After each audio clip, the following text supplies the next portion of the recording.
Hey everyone, Bella here, your favorite content creation specialist over at Self-Publishing School, and in this video we're going to be talking about something that all writers deal with. It's pretty crappy and really difficult to get rid of.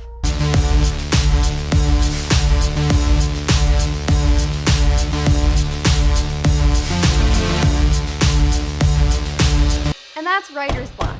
All writers have faced this obstacle at one point or another, but that doesn't mean it's any easier to get rid of just because more people have experienced it. In fact, people and writers in general seem to have kind of an identity within writer's block. Like you're a real writer if you suffer from writer's block, which isn't exactly what makes you a real writer, but we'll talk a little bit about that later. So what is writer's block? I have a feeling some of you will not be happy about my answer because to me, writer's block is non-existent. It's kind of just an excuse.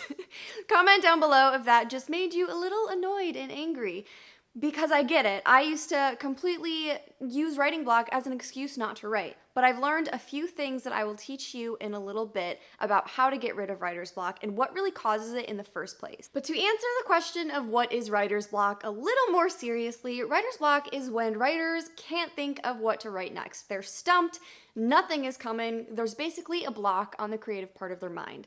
This is what it feels like anyways, and that's why the term is coined writer's block. Basically, their creative well has gone dry and their metaphorical quill is scraping against nothing, trying to conjure up some form of words, but it's just not working. But as horrible as that sounds, there are ways to get through this if you do end up feeling as though you're blocked. But before you can find out how to get rid of it, you first have to learn what causes it in the first place. And this can vary from person to person, but we'll go over some of the three main causes of writer's block. And these three causes are number one, insecurity in your work. Number two, your creative tank is basically empty. And number three, you don't have any direction for your plot or story or novel. You don't know where to go next. We do have a really great quiz to help you find out the cause of your personal writer's block. I'll link that down in the description below for you to take a look at. But before you go and do that, comment down below what you think your main cause of writer's block is. Think back to all the times where you couldn't just write and try to do a little bit of backtracking and figuring out how did you get to that point? What is the cause that creates this block in your writing ability? Knowing this cause will help you figure out what methods will work best for actually getting over writer's block. So comment yours down below. Personally, mine is insecurity in my writing. I am a perfectionist. I feel like it always has to be the best, and if it's not the best, then it's really hard for me to keep writing because I feel like I just have to perfect everything. That's a lot of pressure, you know? And a lot of other writers can relate to this. Comment down below if you are one of them. Let's move on into how you can actually get rid of writing block and the methods that can, one, prevent it in the first place, and two, help you get over it if you do end up stuck in that state of mind. So first up, we have number one, outline your book. I'm a huge advocate of outlining. We are here at Self-Publishing School in general. Outlining saves lives, as we like to say, fictional or metaphorical lives, but still lives. The reason for having an outline is so you know exactly where your book is going. You know what's going to happen next, so all you really have to focus on is writing those events. Now, if you're somebody who does get tripped up by making sure everything's perfect, like me, an outline might not help this particular issue. We'll go into a little bit more details about how we can prevent that type of writer's block a little bit later. But first, in order to prevent writer's block in general, when it comes to not having a direction with your plot or story, outlining helps immensely. Having an outline is like having a blueprint or a roadmap of your book. You know what's going to happen next. All you have to do is fill in the details with your words. Method number two for getting over writer's block is just to write more. The more you're writing, the more your mind is in that state, and it can quickly recall in order to continue writing at a later date. This is why we often tell our students that you have to set a schedule and you have to stick to it. Consistency is everything with writing. It's kind of like when you work out. So if you're working out consistently, your workouts are going to be easier, you're going to be able to do more, you're going to be able to push yourself a little bit more. It's exactly the same for writing. Your writing part of your brain is kind of like a muscle that you need to flex often in order to get it in shape. I personally took 6 months to 9 months off of writing, and I've just dived back into my manuscript.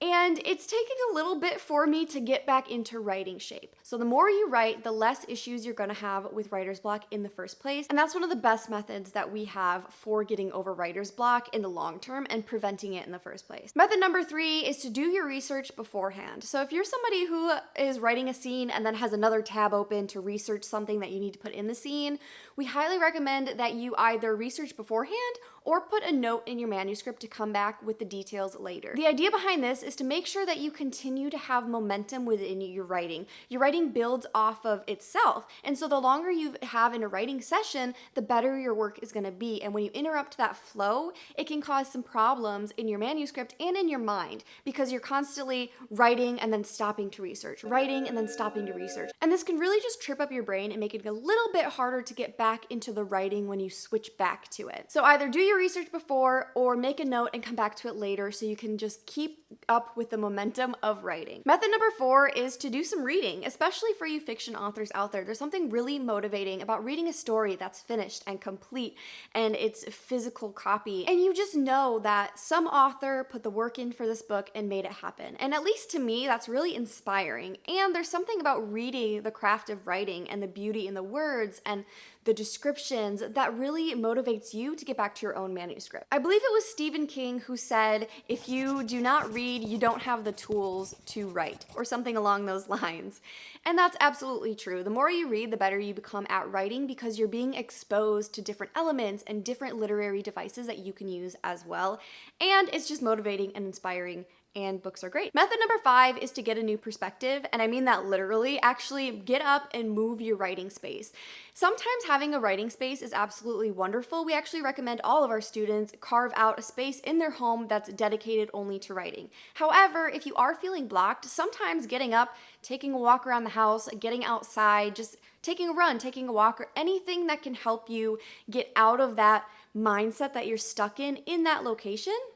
And this can help you free up your mind so you can get back to writing or you can get inspired for the next section. I know personally, whenever I have like these moments of inspiration, it's when I'm out doing something. So get off your chair, go for a walk, and then come back and restart, refresh, reframe your mind. Method number 6 is to talk through your writing with a friend. Critique partners and just writing friends in general are great for talking through any plot issues you have. A lot of writers, like myself, we problem solve while we're telling somebody about the problem. So by the time we're done typing it up to our friend online, we already have a solution. But sometimes it's just really nice to have that other perspective for your friends to talk through any issues. If your writing block is plot related or you just don't know where to go structurally, talking those things out can help give you new ideas and a new perspective. Method number 7 is to find inspiration.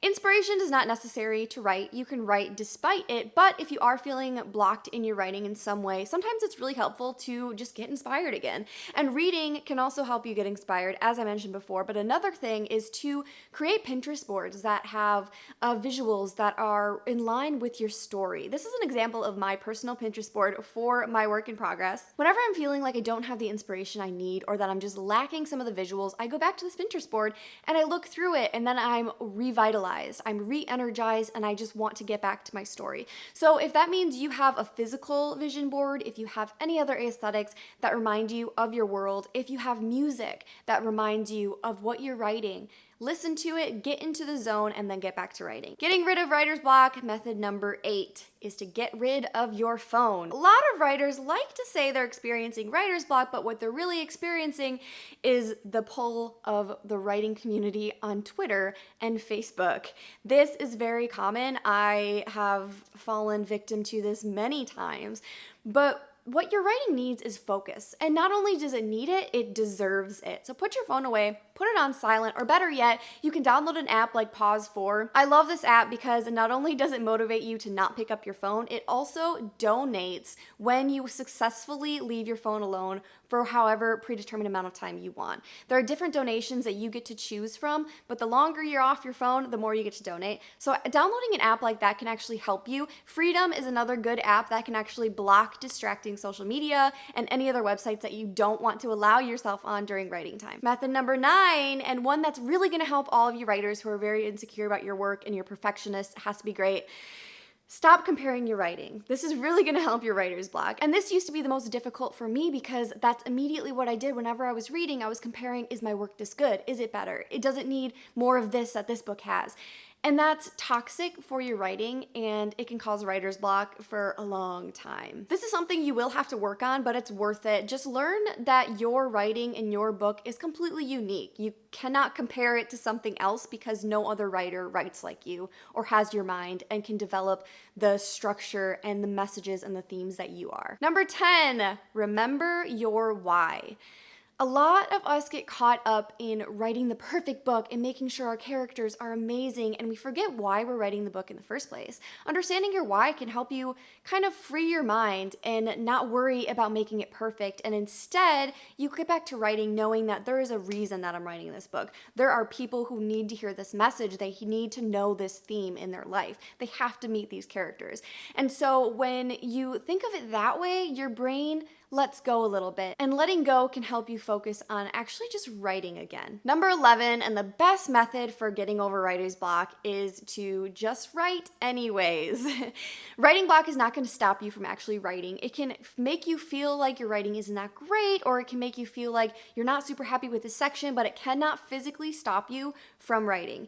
And there's a famous quote out there somewhere about an author who wrote a bunch of books, and somebody once asked him, how did you write so many books? And he simply said, 200 crappy words a day.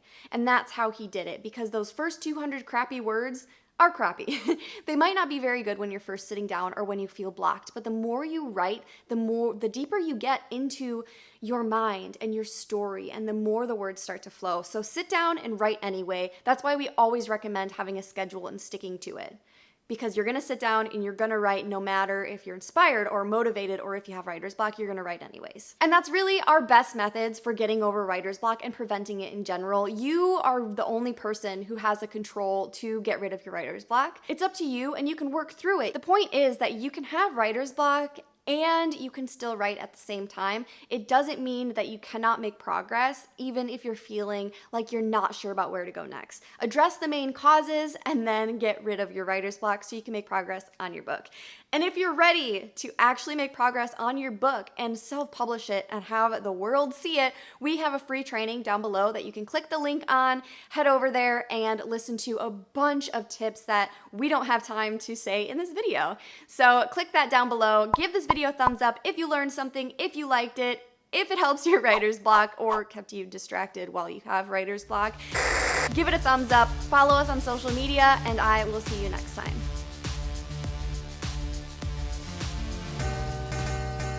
My biggest takeaway to find my focus on what I want to do. I would tell someone on the fence to just do it. It's really worth it. It was, I think, one of the best investments in my life that I did. I could put my heart into my own business and help a lot more people, and that's really the biggest thing that I'm going to change.